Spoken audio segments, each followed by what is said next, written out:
Good afternoon, Twin Cities, and welcome to South Minneapolis. We are today at New Spaces Kitchen Project here at Linda's Place. And what you're going to see is a 1959 kitchen front right Rambler.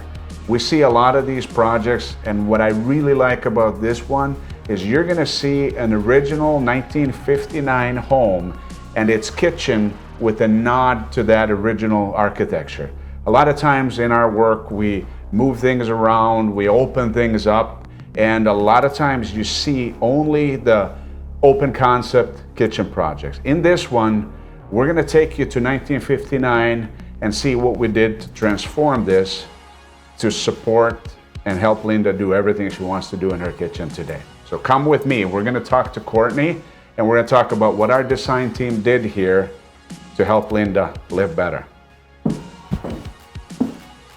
Well, we're here in Linda's kitchen right now, and I have with me Courtney. Courtney's one of our lead designers.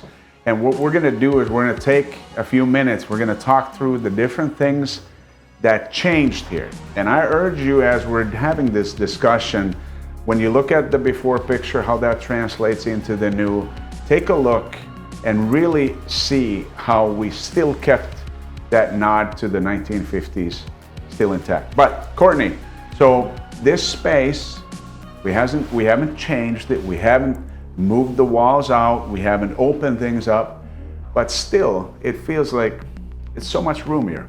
So let's talk through so our audience hears what all things we did here, and maybe we start over on this area and just kind of walk ourselves through. Sure. So this was a pocket door. So originally the pocket door was here. It was about 29 inches wide. We could not fit the refrigerator or any appliances through the space. So what we did was we made the opening wider. It did two things. It allows us to get the appliances in the space, plus it opens up a little to the entry. We also took out the original dark oak cabinetry that did not go all the way to the ceiling. So we had soffits running on either side. So we took out the soffits and installed new cabinetry to lighten up the space and to make it function better. You'll see we did the combination of the stained wood and the white cabinetry just to mix it up and give it a little character. It does bring some warmth back into the space, as the homeowner did not want an all white kitchen. So we mixed the two finishes to really create that character and the look that the client was going for. A little thing that, you know, from a design standpoint, the things you may not think about, but that doorway, to Courtney's point, it was less than 6 inches that we widened it. But the amount of natural light that comes through and the functionality with getting things in and out, like the refrigerator, was pretty significant. Little moves also that you may not think about, but our design team does, is that fridge was standing right up against that doorway, which means that you created a natural pinch point. And by moving it over by approximately 3 feet, you now alleviated that pinch point. And I mean, Courtney, if you think about this and you compare it to what we started with, it feels like such a bigger storage capacity than what you would maybe think in a smaller kitchen. It absolutely does, and it feels a lot lighter and brighter. Yeah. There was also, where Bjorn is standing, a peninsula that came out from the wall here with a wall cabinet above it, and so that blocked the natural light coming in through the dining space into the kitchen. A few things that your eye as the audience may not pick up on, and I'll go back to just discussing the relationship between what we call the work triangle. So you have the sink, which we did not move. It sits right there where the window is. We moved the stove, the range over slightly this way, and the fridge is there. So you see the work triangle, very compact, but we alleviated the pinch point come from. Now, in the 50s, when we built homes, we were not overly concerned about lighting. So what we see in this vintage a lot of times is that we have a lot of lamps around the perimeter, maybe one light fixture like we have here over the dinette, but overhead lighting, task lighting, is not what we did. So Courtney, talk us through a little bit of the things that we added here in terms of lighting. Sure, yeah, so in this kitchen we added the recessed cans in the ceiling to provide overall lighting, as well as the placement of the recessed cans in front of like the wall cabinets helps to light the work surface. We've also included under cabinet lighting at all of the wall cabinets to create that surface that is all lit up for, you know, preparation, food cutting, what have you. What we tend to want as we age is that we want better illumination so that we can safely take care of all the things that we do in the kitchen. And these under cabinet lights also provide that, but I also urge you to see how they reflect and really highlight the tile backsplash that was selected for this project. Is this glass tile? It is not, it is a ceramic tile. Okay. The homeowner really emphasized that she wanted to bring some color into the space and not have it be an all white kitchen. She loves green, so we found a tile that really kind of hit all those points for her and created some interest, brought in a little color, but not being overly wild or out of character for the era of the home. And just one thing that we hear a lot as our wish list from our homeowners is the increased storage. So I think in this particular plan, without increasing the footprint at all, I think we have between 15 and 20% more storage capacity by adding cabinetry this way. And as Courtney said, we had a peninsula that was maybe slightly cumbersome in terms of access points. And because of the dinette area here, we grew this sink wall cabinet slightly, removed the actual peninsula and the uppers that were above it. And then this way, still we're able to increase the amount of storage that we have here.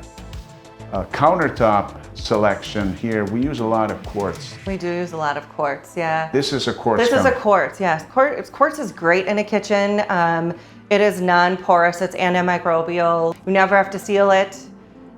When we cover a project like this, a remodel in place, most of the time we get into walls, floors, ceilings. And the flooring transition and the different flooring materials, I think there were 3-4 different materials that were here. Yeah. So Courtney will help kind of explain how we address the floor and what we were dealing with here when we started. Yeah, so we had, as Bjorn said, 3 different flooring types within this small space. So in the entry, we had tile. In the kitchen, we had linoleum. And in the dinette here, we had a wood floor. So what that does to a space is it really chops it up and makes it feel kind of a lot smaller.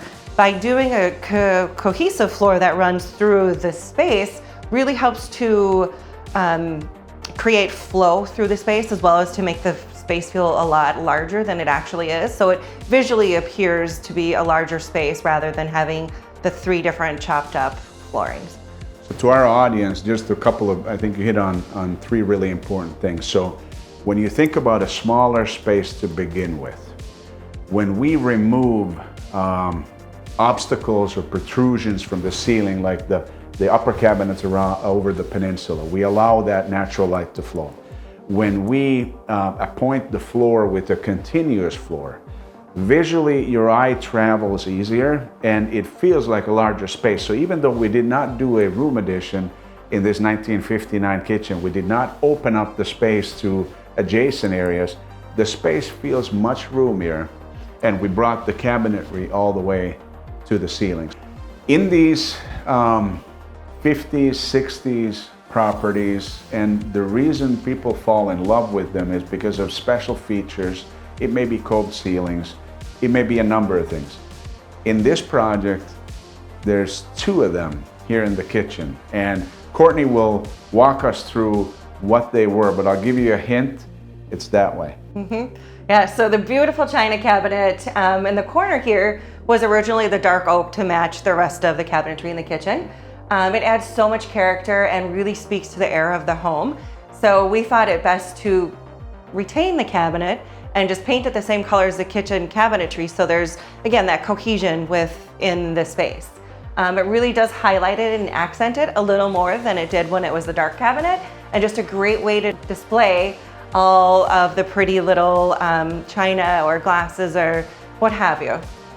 And as you see too, if we look at details, how it's framed, the casing around this cabinet, we have what we call the 1950's clamshell casing, and this is same as all the other casings around the house. So one of our favorite things of this kitchen is the original mail slot. So in this era of a home, we often find mail slots in the kitchen. And a lot of times people are taking them out and, just creating a full backsplash. But in this particular situation, we decided to keep the mail slot and we painted it to match the cabinetry and added some new hardware just to dress it up a little bit. So again, it is consistent within the rest of the space in the kitchen. What I would like to add, because I think this is really important, because a lot of times in our projects, the true skill of our design team is how we match new with old and how we create the touch points that allow you to still have that nod to the 1950s vintage. And we did it with the display cabinet and the dinette and the mail slot. So those features you would not see in the design of today. Right. So it leans that direction, it keeps that charm, and a lot of times, probably 50% of the challenge of our design team putting things together is that how do we make it play nice with what's existing? Because in this case, like in many projects where we do not change everything, we have to find a way to blend it. Right. New with old. And you do it with little features that's sprinkled in properly around the project. We'll just tie all of that together. So here we've got a tip out that we incorporate a lot into sink-based cabinets in a kitchen.